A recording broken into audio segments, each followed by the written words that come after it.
भारत जोड़ो यात्रा ने आज 100 दिन पूरे किए हैं और आज 8वां प्रेस कॉन्फ्रेंस है राहुल जी का पिछले 100 दिनों में। पहले दैनिक भास्कर से सौरभ भट्ट।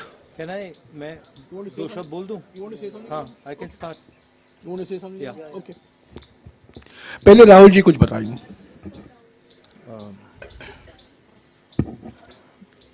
आप सबका यहाँ बहुत बहुत स्वागत। अब भारत जोड़ो यात्रा के 100 दिन हो गए हैं। कन्याकुमारी से अब हम राजस्थान से निकल रहे हैं। बहुत अच्छा एक्सपीरियंस रहा है। जब शुरू किया तो प्रेस के हमारे मित्रों ने कहा था कि देखो ये साउथ में सक्सेस रहेगी, मगर जब साउथ से निकलेंगे तो सक्सेस नहीं होगी। फिर महाराष्ट्र में कहा कि हाँ, महाराष्ट्र में सक्सेस हो गई मगर हिंदी बेल्ट में सक्सेस नहीं होगी।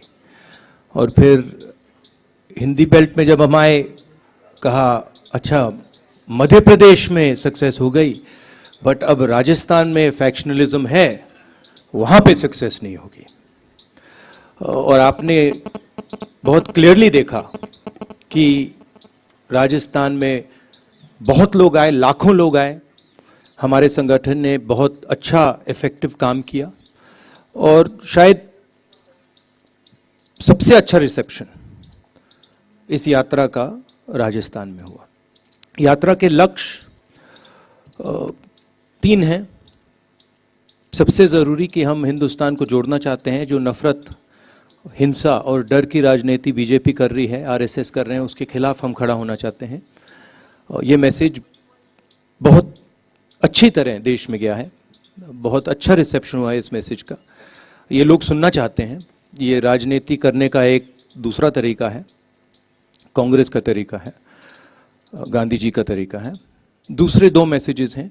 एक, जो बेरोजगारी बढ़ती जा रही है उसके खिलाफ, और दूसरा जो महंगाई और जो इनकम इनक्वालिटी हो रही है, जो चुने हुए लोगों को बहुत सारा फायदा मिल रहा है और हमारे जो किसान हैं, मजदूर हैं, छोटे दुकानदार हैं, युवा हैं, उनका नुकसान हो रहा है। तो ये हमारे 3 मुद्दे थे। अगर आप चाहते हैं मैं अंग्रेजी में बोल लेता हूँ या हिंदी में, ठीक है?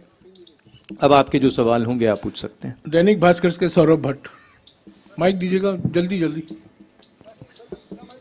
संक्षिप्त में प्लीज। नमस्कार सर। नमस्कार। सर, भारत जोड़ो यात्रा राजस्थान में जब से आई है, कांग्रेस सड़कों पर एकजुट दिख रही है। कोई बयानबाजी भी नहीं हो रही, कोई विवाद भी सामने नहीं आ रहा। लेकिन जब आप राजस्थान यहाँ से छोड़कर जाएंगे तो क्या स्थितियाँ यही रहेगी? इसके लिए कोई मैकेनिज्म दे के जाएंगे या फिर कांग्रेस ऑल इज वेल के बयान से ही काम चलाएगी? मेरी राय है कि जो मैंने देखा है, और ये सिर्फ राजस्थान की बात नहीं है, ये बाकी स्टेट्स की भी बात है, कि मेन इशू कांग्रेस पार्टी की कि हमारा जो आम कार्यकर्ता है, जो सड़क पे लड़ता है, जो लोअर लेवल का नेता है, उसको हमें पार्टिसिपेट करवाना है, उसको हमें जगह देनी है और उसकी बात हमें सुननी है। ये मेन इशू है। जो ये बयानबाजी की बात होती है, ये तो आप जानते हो, प्रेस वाले आप थोड़ा मज़ा मतलब अपने अखबारों में लिखना चाहते हो तो आप करते रहते हो। ये आपकी आदत है, अच्छी आदत है, इससे आपके अखबार बिकते हैं। मगर हमारा जो स्ट्रक्चर है उसमें बड़ी क्लैरिटी है, उसमें कोई कंफ्यूजन नहीं है। स्थान पत्रिका से शादाब अहमद। और दूसरी बात देखिए, हमारी पार्टी डिक्टेटरशिप की पार्टी नहीं है, जो फैशिस्ट पार्टी नहीं है। हमारी पार्टी में थोड़ी सी डिस्कशन हमें ठीक लगती है, कोई प्रॉब्लम नहीं है हमारे लिए। अगर अलग अलग विचार हैं तो कोई प्रॉब्लम नहीं है। और ये सिर्फ राजस्थान की बात नहीं है, हमारे हर स्टेट में ऐसा है, सेंटर में भी हमारा ऐसा ही चलता है। तो हम इस चीज़ को टॉलरेट करते हैं। ज़्यादा नुकसान नहीं होना चाहिए, तो अगर ज़्यादा नुकसान होता है तो हम एक्शन भी लेते हैं। मगर जनरली ये कांग्रेस पार्टी की विचारधारा है कि लोग, हमारे पार्टी के लोग अगर कुछ बोलना चाहें, हम उनको डरा कर चुप नहीं करते हैं। हाँ, और प्रेस वाले बोलना चाहे तो हम बिल्कुल नहीं डराते हैं, वो तो आप जानते हो। शादाब अहमद। राहुल जी, सबसे पहले तो 100 दिन पूरे करने पर आपको बधाई। और मेरा सवाल इसी से जुड़ा हुआ है। आप कन्याकुमारी से चले और राजस्थान तक आए। इसमें 6 स्टेट ऐसे हैं जिसमें कांग्रेस अपोजिशन में है, और राजस्थान ऐसा अकेला स्टेट है जहां पर कांग्रेस रूलिंग स्टेट है। तो इसमें आपको क्या अंतर देखने को मिला? आप लोगों से मिले हैं, वहाँ पर भी खूब लोगों से बातचीत हुई है, यहाँ पर भी आपके लोगों से बातचीत हुई है। जो स्कीम्स हैं उसको लेकर, और जो वहाँ पर जो अपोजिशन में जो भी चीज़ें थी, उसमें क्या फ़र्क आपको महसूस हुआ है? सबसे पहले मुझे जमीन से एक बात समझ आई, और ये तमिलनाडु से लेकर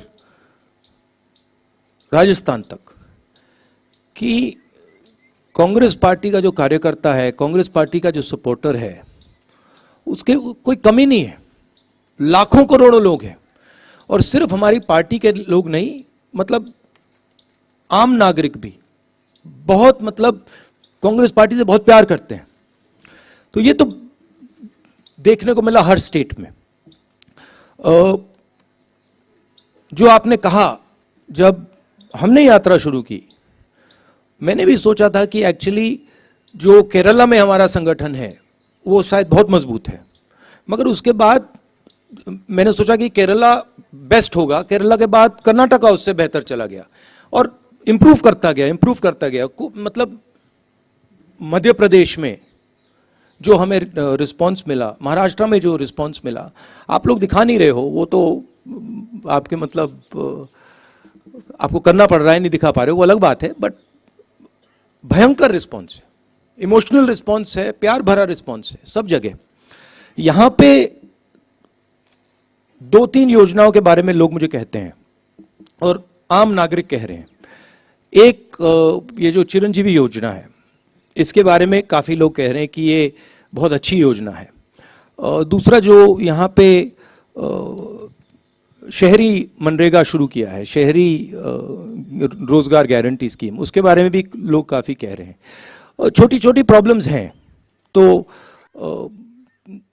चलते हुए लोग थोड़ी शिकायत करते हैं कि यहाँ पे बिजली नहीं आ रही है थोड़ी सी, या फ्लोराइड, आज लोगों ने मुझे कहा कि उनके गांव में फ्लोराइड का पानी है। तो ऐसी शिकायतें तो आती है, वो तो सब जगह आती हैं। तो ओवरऑल काफ़ी अच्छा रिस्पॉन्स रहा है। नवज्योति से गुणेंद्र, शिकायत नहीं है। नवज्योति से गुणेंद्र शर्मा।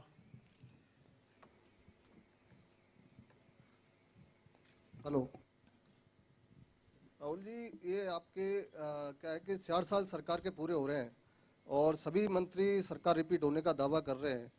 अभी जो हाल में घटनाक्रम हुआ, उसके बाद आपको क्या लगता है कि अब अगले 1 साल में सरकार रिपीट के लिए क्या किया जाएगा? और इसी में एक सवाल है, जयराम रमेश जी ने कल कहा, एक सवाल प्लीज, एक सवाल। बिना चेहरे के चुनाव लड़ेगी कांग्रेस। आपने सवाल कर दिया, सवाल का जवाब देंगे। आपने सवाल कर दिया, एक सवाल। तो देखिए, चुनाव का प्रेडिक्शन आप लोग करते हो, आप लोग जानते हो, मगर मैं आपसे ये कह सकता हूं कि यहाँ पे ओवरवेलमिंग रिस्पॉन्स रहा है, और हमारे जो कार्यकर्ता हैं उनकी, मतलब अनबिलीवेबल स्ट्रेंथ है। जो मैंने पहले कहा, अगर हमने, जो हमारे कार्यकर्ता हैं, जो हमारे लोअर लेवल के लीडर्स हैं, उनको उनका अच्छी तरह प्रयोग किया, तो हम चुनाव बहुत आसानी से जीत जाएंगे। जो लोग हमारे लिए काम करते हैं, जो लोग हमारे लिए लड़ते हैं, अगर उनको हमने सही जगह दे दी, तो यहाँ पे भयंकर जीत होगी, स्वीप होगा। तो वही मेन इशू है। राष्ट्रदूत से योगेश शर्मा। राहुल जी, आप कह रहे हैं रेस्पॉन्स अच्छा मिल रहा है। निश्चित तौर पर सड़क पर बहुत सारे लोग आपको देखने सुनने आ रहे हैं, लेकिन पार्टी के अंदर बहुत सारी अनिर्णय की स्थिति होती है। 80 दिन पहले आला कमान के निर्णय के खिलाफ जाकर समानांतर विधायक दल की बैठक होती है, उसमें प्रभारी के खिलाफ बयान दिए जाते हैं। आप 3 नेताओं को नोटिस देते हैं, 80 दिन बाद उस पर निर्णय नहीं होता। उसी दिन विधायक इस्तीफा देने गए थे, उन इस्तीफों पर कोई निर्णय नहीं होता। और सवाल कीजिए प्लीज, सवाल कीजिए। ये अनिर्णय की स्थिति कब तक रहेगी? कोई निर्णय की स्थिति नहीं है, बड़ा क्लियर है। ये आपको मतलब ये थोड़ा थोड़ा होता रहता है पार्टी में, हमारी पार्टी में होता है, कोई बड़ी प्रॉब्लम नहीं है, कोई कंफ्यूजन नहीं है। दैनिक भास्कर डिजिटल से गोवर्धन। अगर आप कंट्रोवर्सी चाहते हैं मुझसे पूछिए, मैं कंट्रोवर्सी करा सकता हूं आपके लिए, थोड़े आपके बिकेंगे अखबार, नो प्रॉब्लम। गोवर्धन जी, राजस्थान में इसी से एडजॉइनिंग सवाल है, राजस्थान में अगला चुनाव किसकी लीडरशिप में करेंगे या बिना चेहरे के जाएंगे, ये क्लियर कर दीजिए, क्योंकि बहुत सारे लोग भैया मैं कांग्रेस पार्टी का प्रेसिडेंट नहीं हूं, कांग्रेस पार्टी के प्रेसिडेंट खारगे जी हैं, आप ये सवाल उनसे पूछिए। आपने सवाल पूछा, मैंने सवाल का आपने जवाब दे सवाल का दिया। जवाब मिल गया। फिर से दोहरा देता हूं, खारगे जी से पूछिए। टाइम्स ऑफ इंडिया जयपुर से Joy Chand.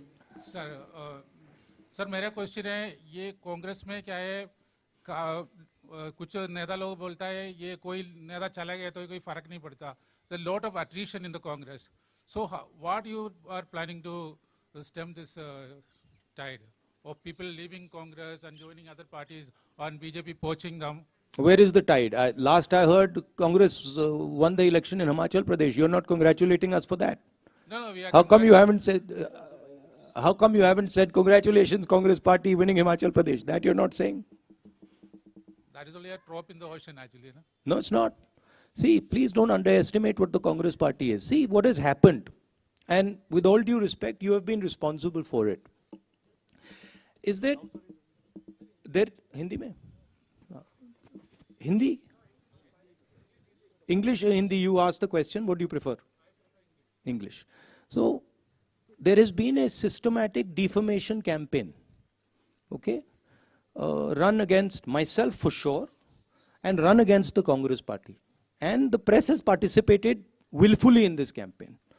I don't blame you, but the idea that Congress Party is withering away, Congress Party is ineffective, Congress Party, this has all been preached by the BJP opposition and by the BJP, and you have played a part in putting this across. Let me be very clear. The Congress Party is an ideological party. It is the party that is ideologically opposed to the BJP. It is the party that is fighting the BJP on the ground. It does not compromise with the BJP. It has its principles. And of course, if certain people want to leave the Congress Party, they don't have the courage to face the BJP. They have been corrupt, and the BJP can apply pressure on them. They are welcome to leave. We don't want them. The more the merrier, right? What we need is people who are fighting the BJP, who believe in the Congress ideology, and who are standing firm against the fascism that is taking place in this country. That's what we need.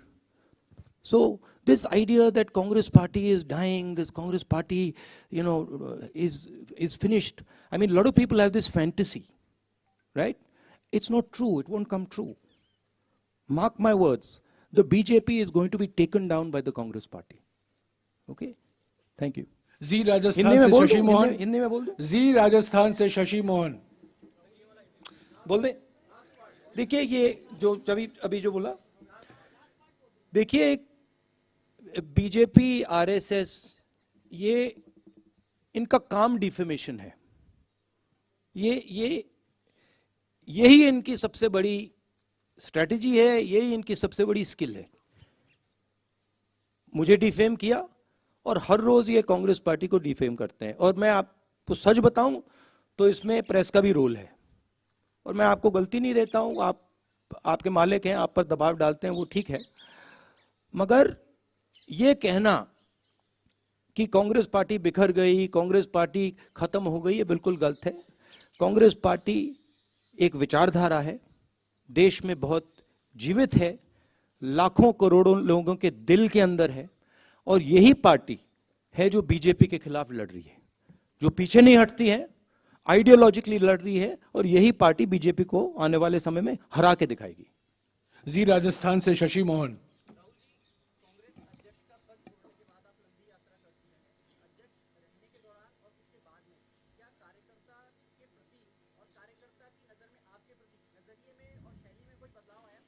ये तो भैया आपको उनसे पूछना पड़ेगा। वो बताएंगे, मैं कैसे बताऊं? मेरा पर्सनल नज़रिया नहीं, लाइफ का एक्सपीरियंस होता है, वो भी एक्सपीरियंस था, ये भी एक्सपीरियंस है, तो एक सफ़र है, उससे भी सीखने को मिला, इससे भी सीखने को मिला। मगर यात्रा से मुझे पर्सनली तो काफ़ी फ़ायदा हुआ है। यात्रा भी ख़त्म नहीं हुई है, मगर बहुत सीखने को मिला है। जो सड़क पे दिखता है और चलने से जो दिखता है वो बिल्कुल अलग होता है। मतलब थोड़ी थकान होती है, थोड़ा दर्द होता है, तो तब सुनने में सच्चाई अच्छी सुनाई देती है। फर्स्ट इंडिया से योगेश शर्मा।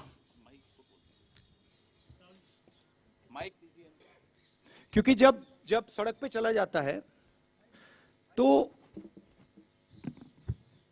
जैसे हम लाखों लोगों से मिल रहे हैं और 1-to-1 बात होती है, और जब हम सड़क पे चलकर बात करते हैं तो जैसे हम किसान से मिलते हैं तो वो इस बात को समझ लेता है, एकदम समझ लेता है कि ये जो व्यक्ति आया है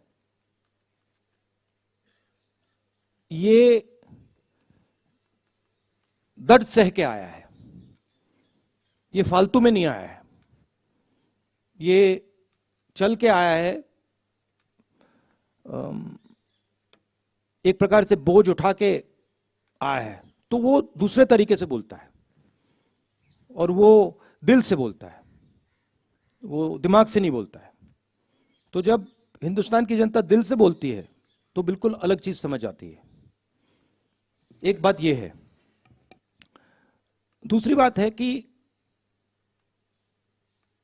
मुझे लगता है, और इसमें मैं शायद गलत हूं, मगर मुझे लगता है कि हमारी राजनीति में जो पहले हमारी राजनीति हुआ करती थी, खासतौर से 70-80 साल पहले महात्मा गांधी जी के समय की राजनीति, इंडिपेंडेंस की राजनीति, उसमें राजनेता जनता के बीच में होता था।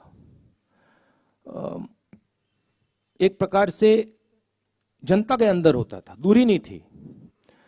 और आज राजनेताओं के बीच में, और मैं सिर्फ सीनियर लेवल राजनेताओं की बात नहीं कर रहा हूं, जूनियर लेवल राजनेताओं के बीच में और जनता के बीच में एक दूरी सी पैदा हो गई है। थोड़ा सा उसको अहंकार कह सकते हैं, अहंकार पैदा हो गया है।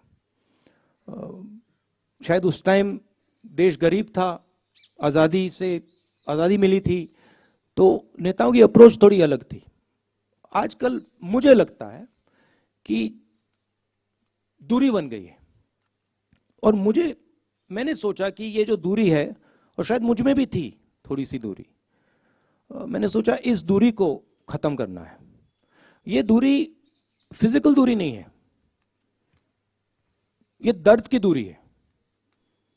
तो अगर हम दर्द नहीं सहेंगे, हम पास नहीं जा सकते, समझ नहीं सकते। तो यात्रा का यह भी लक्ष्य था, सिर्फ मैं नहीं, अब कांग्रेस पार्टी के बहुत लोग चले हैं, जनता के बीच गए हैं, और जनता का बहुत प्यार मिला है। आपको मैं समझा नहीं सकता क्या इसका मतलब है, ऐसे बोलने में बात नहीं समझ आती। और जो हिंदुस्तान का जो ज्ञान है, जो आम नागरिक में है, जिसके बारे में आप लोग लिखते नहीं हो, मीडिया में दिखाई नहीं देता। आप लोग ऐश्वर्या राय जी, विराट कोहली जी, अमिताभ बच्चन जी के बारे में लिखते हो, मगर जो आम नागरिक है, जो अपना खून पसीना दे रहा है, उसका जो ज्ञान है, उसका कोई मुकाबला ही नहीं। उसका जो प्यार है, उसका कोई मुकाबला नहीं। तो ये सीखने को मिला है। न्यूज़ 18 राजस्थान से सचिन शर्मा। मेरा रह गया था सवाल। हाँ, अच्छा, सॉरी। राहुल जी, कई रंग आपने देखे कन्याकुमारी से लेकर राजस्थान तक, और राजस्थान में गहलोत सरकार है या कांग्रेस सरकार है, लेकिन बाकी जगहों पर कांग्रेस का राज नहीं है। लेकिन कांग्रेस की कोख से जन्मे कई दल वहां पर क्षेत्रीय दलों के रूप में खड़े हो गए, जिन्होंने कांग्रेस को लगातार नुकसान पहुंचाने का काम किया। चाहे हम जगन रेड्डी की पार्टी देख लें या और दूसरे पश्चिम बंगाल में ममता बनर्जी की पार्टी देख लें, और जयराम रमेश जी ने कहा भी था एक दिन कि सवाल कीजिएगा, सवाल कीजिएगा, सब सीधा कांग्रेस की- सीधा सवाल, सीधा कांग्रेस से सवाल। निकले हुए हैं, तो क्या कांग्रेस अब इन सब पार्टियों की अगुवा बनेगी? और जो कांग्रेस विचारधारा से निकले हैं, क्या उनको समाहित करने का देखिए, काम हर करेगी? पार्टी का एवोल्यूशन होता है, ट्रांजिशन होता है। जो कांग्रेस पार्टी 10 साल पहले थी, जो हिंदुस्तान के हालात 10 साल पहले थे, 20 साल पहले थे, 30 साल पहले थे, 40 साल पहले थे, वो बदलते जाते हैं। पार्टी को अडेप्ट करना पड़ता है। अभी आप कांग्रेस पार्टी को अडेप्ट करते हुए देख रहे हो। कमियां रही हैं, मैं ये नहीं कह रहा हूं कि कांग्रेस पार्टी ने कभी गलती नहीं की, गलती की है, बहुत गलतियां की हैं, मगर देश के जो हालात हैं उसके लिए अब कांग्रेस पार्टी अडेप्ट कर रही है।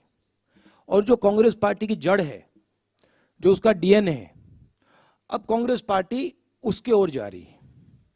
और मैं आपको एक बात कह सकता हूं, जिस दिन कांग्रेस पार्टी ने अपनी जड़ पकड़ ली, जिस दिन जो कांग्रेस है वो कांग्रेस संगठन बन गया, उस दिन यहां पे कोई नहीं हरा सकता कांग्रेस को।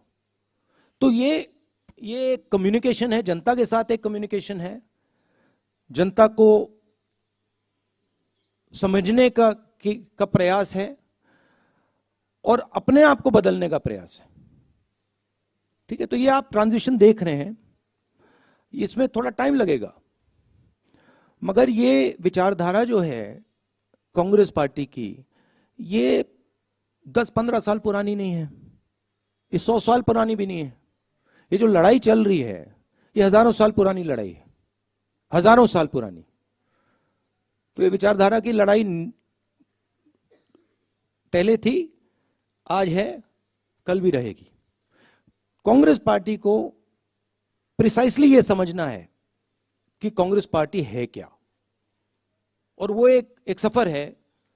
और हमारे लिए जो हो रहा है, मैं आपको बताऊं, ये जो बीजेपी आई है, जो आरएसएस आई है, सारे इंस्टीट्यूशंस को कैप्चर कर लिया है इन्होंने। ये कांग्रेस पार्टी के ट्रांजिशन के बदलाव के लिए, ट्रांजिशन के लिए नई एक जो कांग्रेस पार्टी का रूप है, उसके लिए बहुत अच्छा है, खराब नहीं है। और जो हमारे सीरियस नेता हैं, जो कांग्रेसी हैं, उनको ये मालूम है और वो दिख जाते हैं, वो डरते नहीं हैं, वो दिख जाते हैं। न्यूज 18 राजस्थान से सचिन शर्मा। माइक दीजिएगा जल्दी यार, माइक सर, ऊपर। मेरा सवाल ये है आपसे कि ओपीएस राजस्थान ने लागू किया, हिमाचल में भी ओपीएस की वजह से ही संभवतः आप लोग सत्ता में आए। कल आप रघु राजन सर से मिले हैं, उनसे आपकी बातचीत हुई? ये आपने बहुत बड़ी स्टेटमेंट की कि बहुत बड़ा कारण हिमाचल है। में आप ओपीएस के कारण आए, ये मतलब साइंटिफिक एनालिसिस किसी ने नहीं किया है।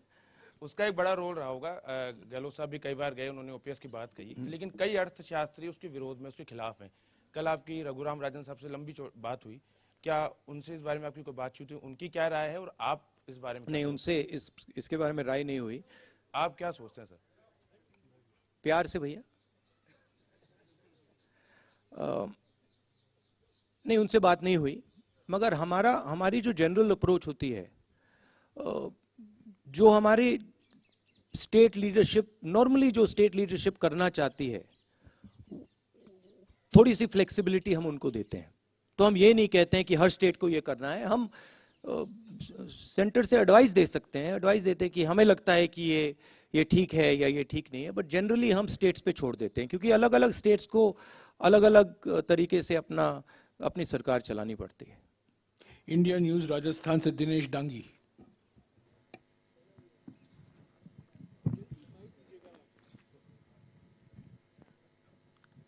राहुल जी नमस्ते।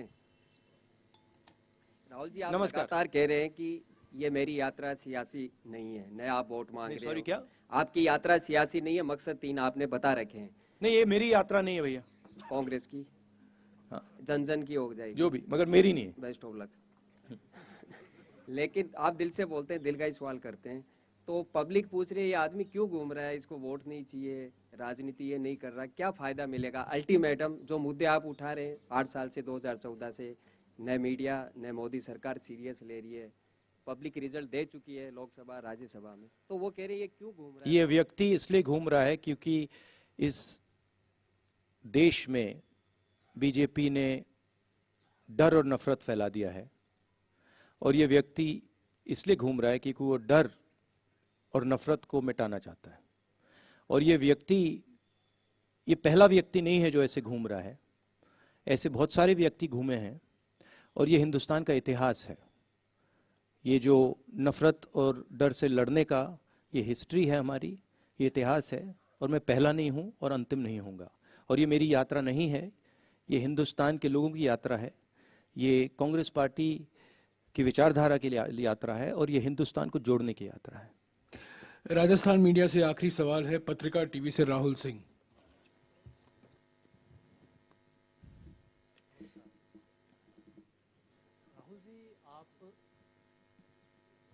देखिए, हिंदुस्तान, एक और चीज जोड़ना चाहता हूं। देखिए, हिंदुस्तान में एक फैशन बन गया है, और ये प्रेस वालों ने भी थोड़ा फैलाया है, बीजेपी आरएसएस तो फैलाती है, कि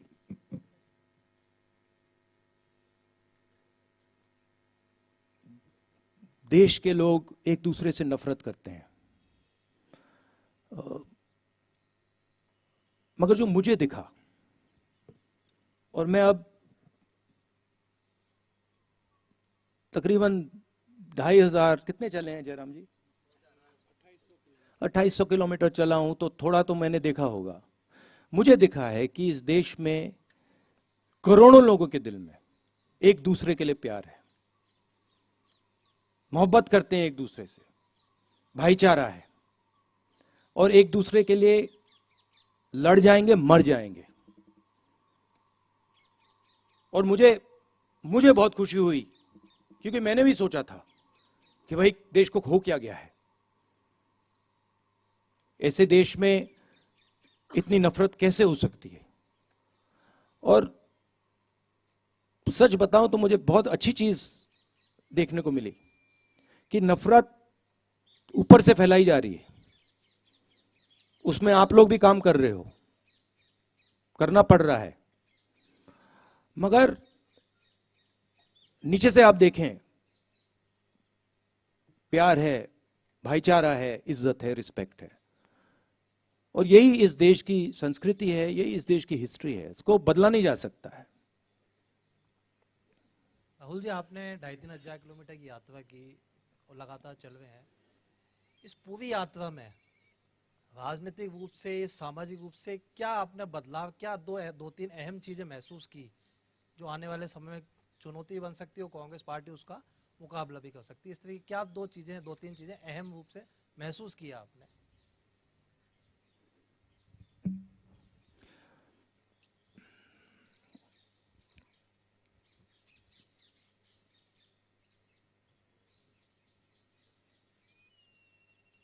इस देश में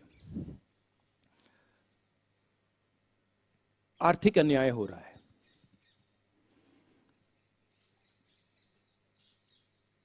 और देश के लोगों को ये दिख रहा है। देश के लोग देख सकते हैं कि चुने हुए लोगों के पास सब कुछ है, सपने हैं, अरबों रुपए हैं, सब कुछ है, और करोड़ों लोगों के पास कुछ नहीं है, सबको दिख रहा है।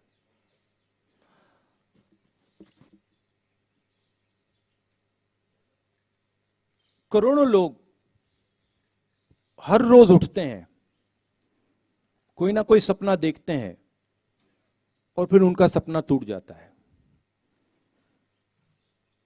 युवा कोई इंजीनियर बनने की कोशिश करता है, कोई डॉक्टर बनने की कोशिश करता है, दिल में उनको सच्चाई मालूम है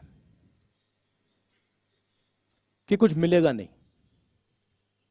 जानते हैं, जैसे बहुत सारे युवा मुझसे कहते हैं, मैं पूछता हूं क्या कर रहे हो, आईएएस में जाना चाहते हैं। फिर मैं सवाल पूछता हूं, बेटा हिंदुस्तान में कितने लोग हैं? 140 करोड़। बेटा हिंदुस्तान में साल में आईएएस कितने लोगों को मिलती है? 150। क्या तुम्हें सचमुच में लगता है कि तुम आईएएस में जा सकते हो? चुप हो जाते हैं। तो इस देश में जो अन्याय हो रहा है, जिसकी ये रक्षा आप भी कर रहे हो, जिसको आप भी छुपा रहे हो, आप नहीं छुपाना चाहते हो मगर छुपा रहे हो, वो देश की जनता को दिख रहा है। और यही कांग्रेस पार्टी का काम है कि जो देश को जो विजन होना चाहिए,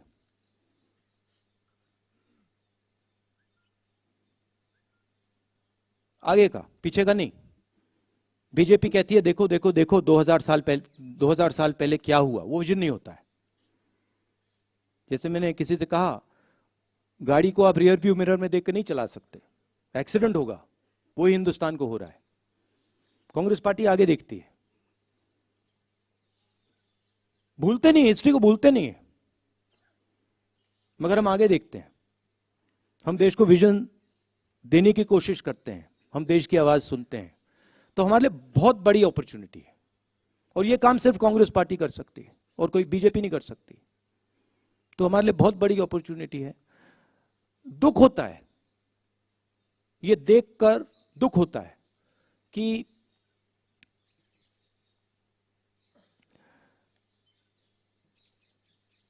सौ लोगों के पास इतना धन है जितना 50 करोड़ हिंदुस्तानियों के पास है। एक तरफ 100 लोग, दूसरी तरफ हिंदुस्तान की आधी आबादी। उतना ही धन इनके पास, उतना ही धन इनके पास। पूरा हिंदुस्तान जानता है क्या हो रहा है। मैं हैरान हो जाता हूं कि लोग चुप रहते हैं।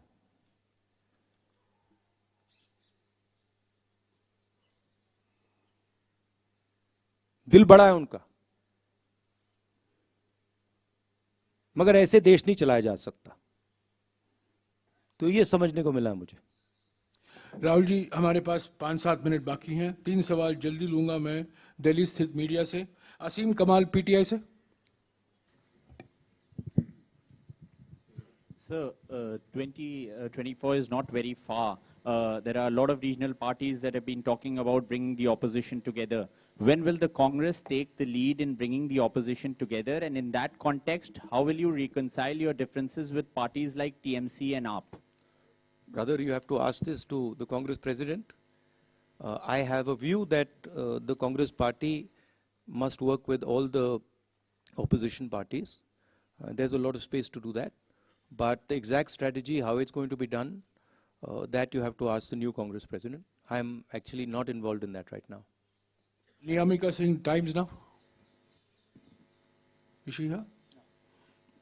Yeah, Niyamika. Please take the mic and ask the question. Take the mic and ask the question.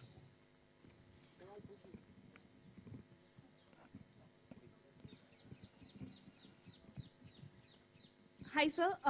Sir, my question to you is that after this successful completion of 100 days of Bharat Jodo Yatra, is the Congress party also planning to move from west to east in the country? अब देखते हैं, let us see. But you know, before I came to this press conference, I was having lunch with my friend here. And I said to him that I bet you that the press will not ask me a question on China.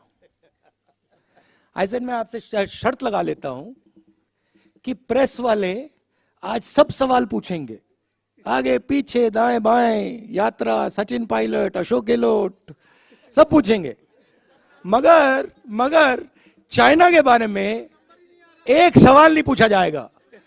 जिन्होंने 2000 square kilometre Hindustan का उठा लिया, जिन्होंने हिंदुस्तान के 20 जवानों को शहीद किया, जो हमारे जवानों को अरुणाचल प्रदेश में पीट रहे हैं, मैंने कहा हिंदुस्तान की प्रेस मुझसे इनके बारे में एक सवाल नहीं पूछेगी। सच था, सच था। Vijay Lakshmi from India News. Vijay Lakshmi, mike दीजिएगा विजय लक्ष्मी जी को। ब्रदर, देश देख रहा है, ये मत सोचिए कि नहीं देख रहा है। राहुल जी, विजय लक्ष्मी इधर। राहुल जी, मैं चाइना पर ही पूछना चाह रही थी। अब बाबा पूछ रहे हैं चाइना पर। नहीं राहुल जी, अब पूछ रही है। नहीं, मैं चाइना पर ही अब पूछना याद चाह रही आया थी, पर चाइना। अपनी बारी का इंतजार कर रही थी मैं, क्योंकि एक ऑर्डर है प्रेस कॉन्फ्रेंस का। क्योंकि पार्लियामेंट में आप से मुलाकात नहीं हो पाती है, भारत जोड़ो यात्रा में आप हैं, आपकी पार्टी उठा रही है ये मसला हाउस में, लेकिन सरकार की तरफ से कहा जाता है 1 इंच भी कोई हमारी जमीन का नहीं ले सकता है। लेकिन उसके बावजूद इस तरह की घटनाएं हो रही हैं, आपको लगता है अप्रोच में कुछ चेंज करने की जरूरत है? मुझे जो दिख रहा है,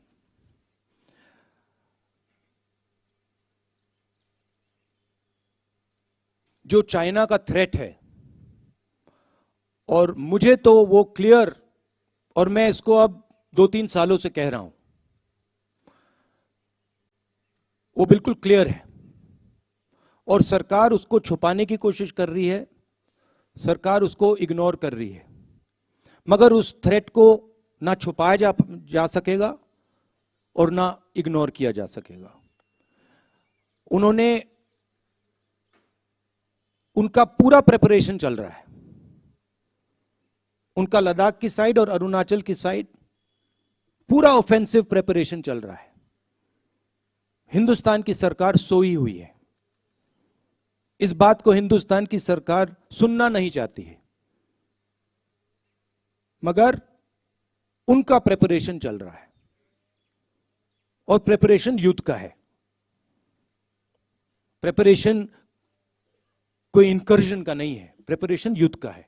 अगर कोई भी इन बातों को समझता है, अगर आप उनका वेपन्स का पैटर्न देख लें, वो क्या कर रहे हैं वहां पे, वो युद्ध की तैयारी कर रहे हैं। और हमारी सरकार इस बात को छुपाती है और इस बात को शायद एक्सेप्ट नहीं कर पा रही है। हो क्यों रहा है? क्योंकि हिंदुस्तान की सरकार इवेंट बेस्ड काम करती है, हिंदुस्तान की सरकार स्ट्रेटेजिकली काम नहीं करती है, इवेंट बेस्ड काम करती है। वो सोचते हैं कि भैया यहां पे एक इवेंट करो, यहां पे एक और इवेंट करो, मगर जब आप इंटरनेशनल रिलेशंस की बात होती है, जियो स्ट्रेटेजी की बात होती है, वहां पे इवेंट काम नहीं करता है, वहां पे शक्ति काम करती है। तो मैंने 3-4 बार बोला है कि सावधान रहना चाहिए, जो हो रहा है उसको समझना चाहिए।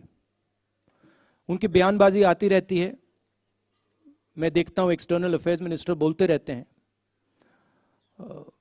कहना नहीं चाहिए, मगर शायद उनको थोड़ी अपनी समझ गहरी करनी चाहिए। आखिरी सवाल राजदीप सरदेसाई, इंडिया टुडे से। Mr. Gandhi, thank you very much for addressing the press conference. It's good to have leaders who take questions from the press. And we were going to ask a question on China as well. No, you were not. No, we had it.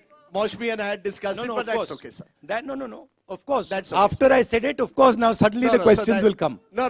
Anyway, we don't need to get into it. Sir, you started your press conference by saying that you believe the Yatra has been a success as it's gone from Kanyakumari into North India.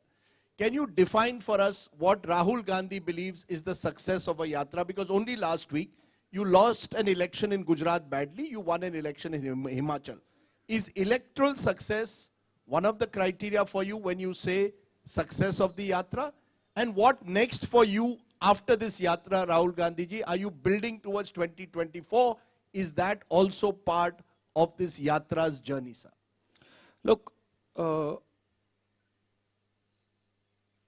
there is a particular vision of this country that the RSS and the BJP propose.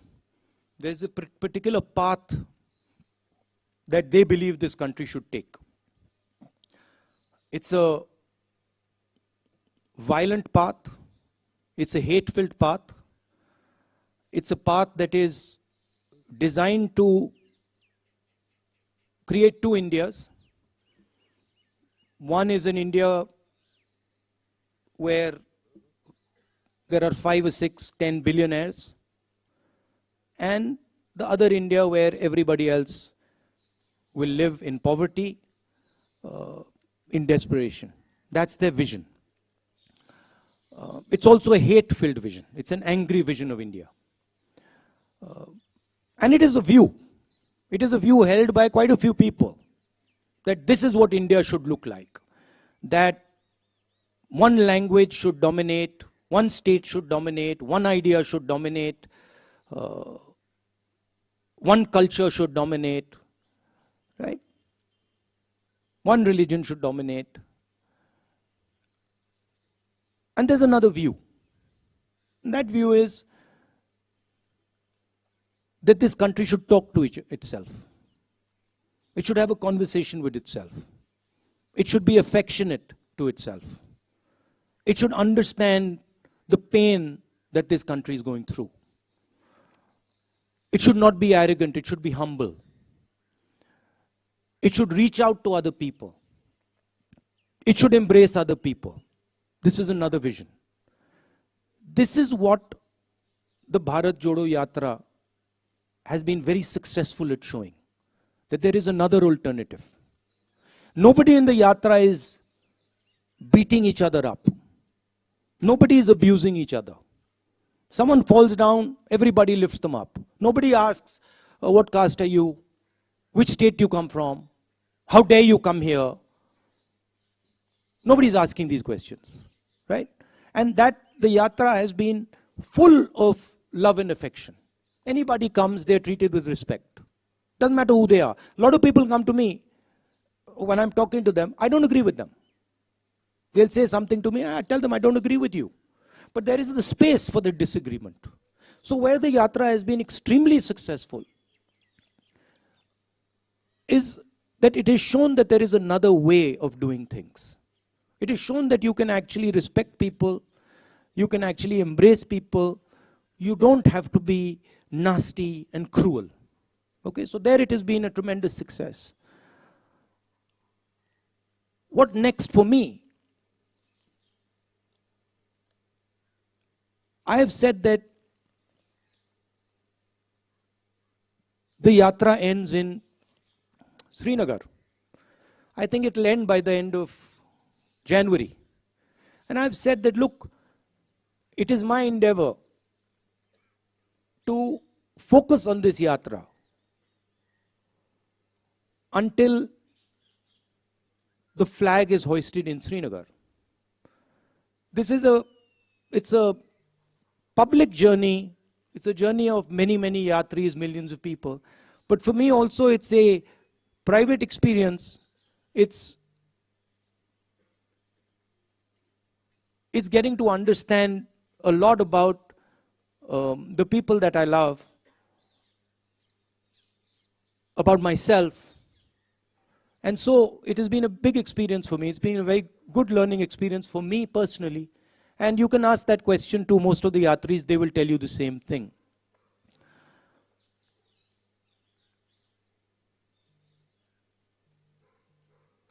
One of the reasons the BJP wins elections, I mean, there are multiple reasons, right? There is that they have huge amounts of money. They use the institutions of the country. They pressurize and threaten people. Those things, those tools are not available to us. We don't want to use them. We will never take over the institutions of this country because we are the ones who built them and we know that they belong to the people of this country. We will never touch them. So we can't do that. We don't have access to that money. We never will. Right?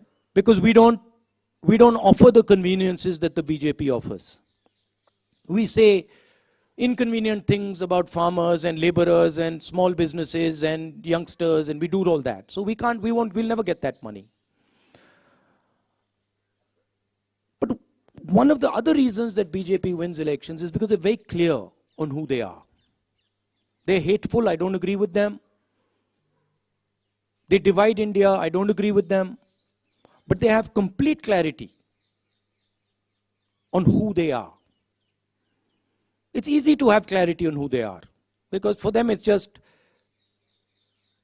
do you hate so and so? Yes, you do. Okay, that's who you are. For us, it's much more complicated. But the day the Congress party understands in depth who it is and what it stands for, it will win every election that it faces. Okay? There is also the matter of fighting elections operationally, which we are getting better at. Himachal Pradesh election, we faced the full money of the BJP, the full organizational capability of the BJP, we beat them. And frankly, if in Gujarat the AAP hadn't been put up as a proxy and hadn't been used to target the Congress party, we would probably beaten the BJP there as well. So we are learning, but we are different than the large number of opposition parties. We work with them, we appreciate them, we believe they're important, but we're different. And the way we're different is we represent a national ideology. We represent a vision for the country. None of the regional parties can represent a vision for the country. They can represent a vision for a community or a vision for a state, but they cannot represent a vision for the country, right? And what we are competing with is a vision that the BJP is proposing for the country. So the space of the Congress party will always be there. The people who believe in the Congress party will always be there. Let me finish. The people who believe in the Congress party will always be there. It's a question of getting them excited, getting them motivated, and getting them to believe in what they stand for, which the Yatra has been very, very good at doing. No, Rajdeep, no supplementary, please. So you're not No thinking of supplementary. Rajdeep, no supplementary, please. Okay, you're not thinking of 2024. शुक्रिया राहुल जी, शुक्रिया राहुल जी, शुक्रिया आपके आने के So you're not thinking of 2024 or an No election. supplementary, please. Please respect the rules that have been set. No, let me. I have informed you the rules. Jairam, one sec. See, the point is, see, I understand. Look, No supplementary. आप बार-बार पूछते हैं. I'll just answer आप that. बार-बार पूछते हैं, आप चुप रहिए. I'll answer the. चुप रहिए आप. आपको पहले मिला था तेलंगाना में, आप हरियाणा में आइए. आप हरियाणा में आइए. ब्रदर, अगले प्रेस कॉन्फ्रेंस में आप आपको हरियाणा दिलवा में दूंगा. आइए. नहीं, मैं आपको करवा दूंगा. पहला आपको देंगे. अरे आप बार-बार पूछते हैं राहुल जी. यार धमकी अरे देते भाई. रहते हैं आप.